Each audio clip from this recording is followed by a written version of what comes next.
What's going on, everybody? Josh Callaway alongside James D. Jackson, Sooners Illustrated 24/7 Sports at the Cotton Bowl in Dallas, where Oklahoma, for the second time in 3 years, got completely embarrassed in the Red River Rivalry. No touchdowns again, 34-3. Texas blows out Oklahoma. James, this was basically every Oklahoma fan's worst nightmare with this game. I mean, this was exactly what you were worried about if you were an Oklahoma fan coming in, was that the offense was not going to be able to do anything, and that even though the defense is trying, they're putting up a spirited effort, got to a great start, eventually against a really good offense, you're going to run out of gas, and that's exactly what happened. The offense was awful. Awful, no spin zone, blown out again, and I think everyone's left here thinking, where does Oklahoma go from here? What a disastrous game. That was bad. That was pretty bad. They didn't win in any facet of the football game. Right. You would even point to, like, Luke Elzinga, his punts. They had a punt return for 55 yards. I mean, so like even that didn't go OU's way when you think about it in the grand scheme of things. Like Sam Franklin, he got hurt on a special teams play as well. So returning the ball. So it just in the entire day was not good for OU. It just wasn't. Now in that first quarter, as you mentioned, the defense held them. 13 total yards they held Texas to. The first quarter kind of went to script. Exactly. Defense played great. You didn't, you missed a field goal, but you made another one. You were keeping it low scoring. You shrunk the game. They were running the ball okay. First quarter was about what you would hope. And after that, no. Yeah. Everybody said you wanted an ugly game for OU to win. But it had to be Texas being ugly, not OU. Yeah. And that's what happened. That's what happened in the second quarter. OU had some turnovers. And we talked about the turnover battle. OU had to win that to win this game. It did not do that. It just didn't do it. And in the end of it, Texas gets 21 points in the second quarter, and that's pretty much the end of the game. Because after that, they can just cruise on to a victory because OU's offense is just not explosive. There's just nothing there.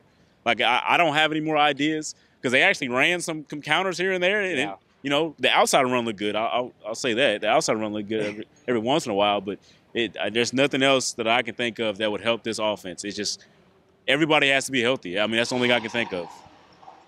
I don't know what that was. Offense was completely awful, putrid, whatever word. I don't know if you can really be hyperbolic enough. Usually when we do this, I'm kind of trying to be careful to not, overstate something. I don't think I'm giving it enough credit for how bad the offense is right now. I think one of the worst offenses in the country. I think that's completely fair. They can't move the ball in any way. There's nothing right now to hang their hat on. There's not 1 ounce of positivity. For my money, this was worse than 2022. And that sounds crazy because for everybody, that was rock bottom for as bad as it could ever get. 49-0 in here. That was no quarterback. That was Brent Venables' year 1. That was the offense was gutted, all that after Lincoln Riley left. This is year 3 of Brent Venables. This shouldn't be happening in year 3. The talent gap in this game was wide. And the OU defense did everything they could to keep them in it.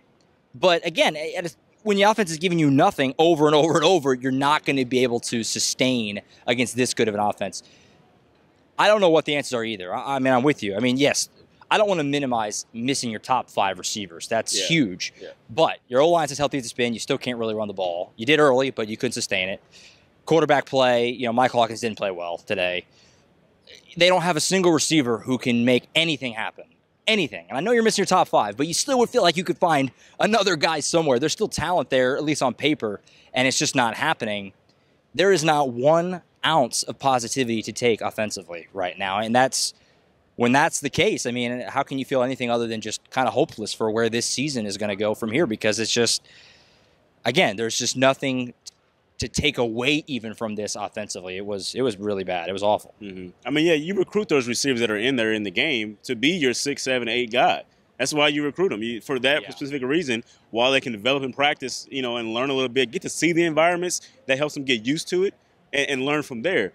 You were not expecting to thrust them into the game. You were not expecting to even thrust Michael Hawkins into the game, who's a true freshman, the first one to start for OU. Like, all of that is, it was gonna take a really Sooner Magic thing for OU to win. Like I said when we had our picks, it's gonna take Sooner Magic is gonna have to happen again. There's gonna have to be a defensive touchdown, and OU's gonna score 3 touchdowns. It's gonna have to happen. That's the only way they're gonna win. And it just none of that. They didn't come close to any of that. I didn't mean to cut you off. Yeah. Today felt a lot like what I thought would maybe be the case early in the year with why I didn't really push for Jackson Arnold to get benched. Now, again, I softened on that against Tennessee when he's just turning it over all over the place. But this is kind of what I was thinking back at that time of the issues are so beyond the quarterback. Again, they can't run the ball. It's just boneheaded mistakes. Penalties were a big problem again today. I don't know what they ended up with, but they had a few really untimely ones. The tight end game, room continues to really not be a factor really much at all. It's bad. It's really bad offensively. Again, one of the worst in the entire country. Certainly, I think, in the conversation for the worst among power conferences, and I think maybe in all of college football. Defensively, I mean, the argument for JA not being in there, because we saw it.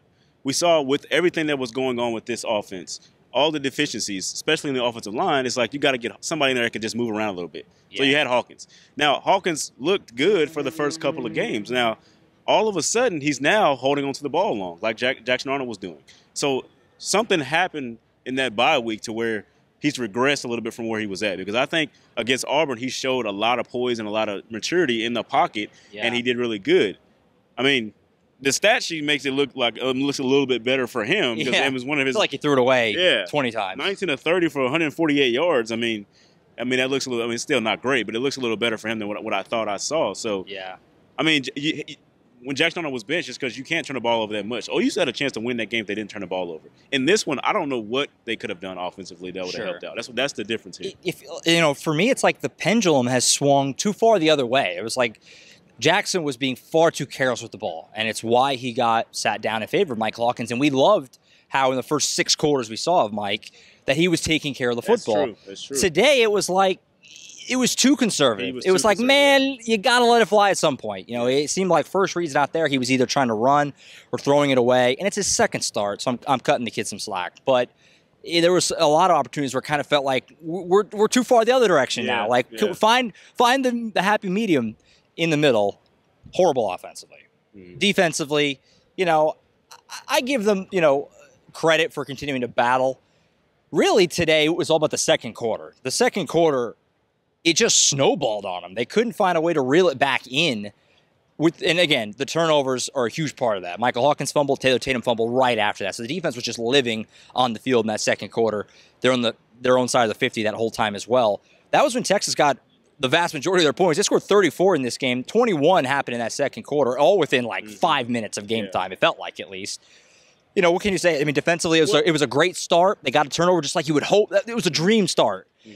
But the offense didn't capitalize, and it's just hard to play defense against that good of an offense when your offense is not scoring, not giving you a break, and it's just mentally knowing, like, this game, when it was 21-3, it was over. It was over. They weren't going to score 21 points.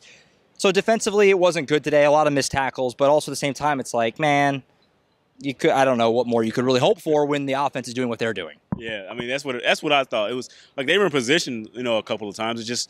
They're just missed tackles. It was kind of bizarre because they've been really good on that this year. I guess it was, like you said, just being worn down against a team like that. The margin for error is so small. Like, it gets smaller and smaller the better the teams are. Sure. Now, that is the number 1 team in the country. I am convinced of that. I don't think there's anybody that says different. But OU could have played a little bit better in that game as well. So I think that's where it's at. So we'll see what happens. OU has to move on from here because, like I said, they're still 4-2. Season is still up for grabs. We'll see what happens. Yeah. You can still finish with a winning season. I think that's the goal now after seeing that. So we'll see what happens with what they do against South Carolina next week. Yeah, I mean, perfect way to segue as we kind of wrap up. And obviously, the Monday podcast with Tom, we'll comb this thing through. I'm not looking forward to rewatching this game, but I will. I do it for the people, and we'll break it all down on Monday. But where do you go from here? Like you kind of were saying, you still have 6 games to go. You're halfway through your season. You just had your bye week, which makes this a little bit worse, too, that's what we had after the bye. But you go back home against South Carolina next week, who's one of the more manageable games left, but that's not to say it's manageable. They almost won in Tuscaloosa today. They're not bad at all, but it is, because the way the schedule is, one of the more manageable games at home. Feels like as much of a must-win as Oklahoma's had in a few years. Like, this is a gut-check time moment. We'll talk about it all week, but spin it forward in terms of where do you go from here for Oklahoma? I mean, like you said, I think the goal is probably just take it one at a time right now. But the way they played today offensively just does not inspire a lot of confidence that they're going to be able to win a lot of games with the way the schedule is the rest of the way. Where are you kind of at moving forward now? Yeah, I mean, like I said, if the offense doesn't get their guys back healthy, there's nothing they can do. Just like even against South Carolina, because South Carolina has proven that they can slow down some of the higher-powered offenses. They did it against Alabama. Yeah. They did it against LSU. So we'll see what happens with them. They've shown it. So if OU doesn't get their guys back, I don't know, because it's not like they're going out there and just can't do anything about it. They're trying, and the fact that they're trying and can't do anything, that's got to be worrisome. I feel like. I don't have anything else to say, man. It's just bad. It's bad. It was really bad. The vibes in here were so awful in the second half. We're on to the next. The OU Texas game is still the greatest. It was amazing pregame, like it always is, and these fans were still in it. They were locked in, even all the way into halftime. They were trying to just will them, but the offense simply just isn't good. It's just not good enough, and it's just not playing anywhere close to well right now. And I don't know. I don't know. Something's got to change. I don't know what that is, because it's not any one thing. There's a lot of things wrong, but they got to change a lot. I don't think you can change much in the season, but I'm looking ahead to next season. Mm-hmm. A lot has to change, a lot, because they're very far from where they need to be right now. Obviously, that's it for now. I think. What a game, I guess. The last 4 Red River games, we've had 2 of the greatest ever and 2 of the worst ever. So we're back on track for next year to be a classic. So that's the good news in 2025. So we'll look forward to that. Like I said, full post-game reaction on the YouTube channel will be there by the time you watch this, from Brent Venables, Danny Stutson, Michael Hawkins, Billy Bowman, a slew of other players, both coordinators, including Seth Luttrell. It's all going to be on the YouTube channel as well. Full post-game coverage on the website, oklahoma.247sports.com. And then we'll be back with the podcast on Monday as we pull this thing apart and dive into it a little more further, obviously, after having a chance to kind of sit on it and watch it back, all that good stuff. And we'll be getting ready to go back home next week for South Carolina. That's it for now, I guess. Texas 34-3. They wallop Oklahoma at the Red River Rivalry. For James E. Jackson, I'm Josh Callaway, signing off from the Cotton Bowl in Dallas.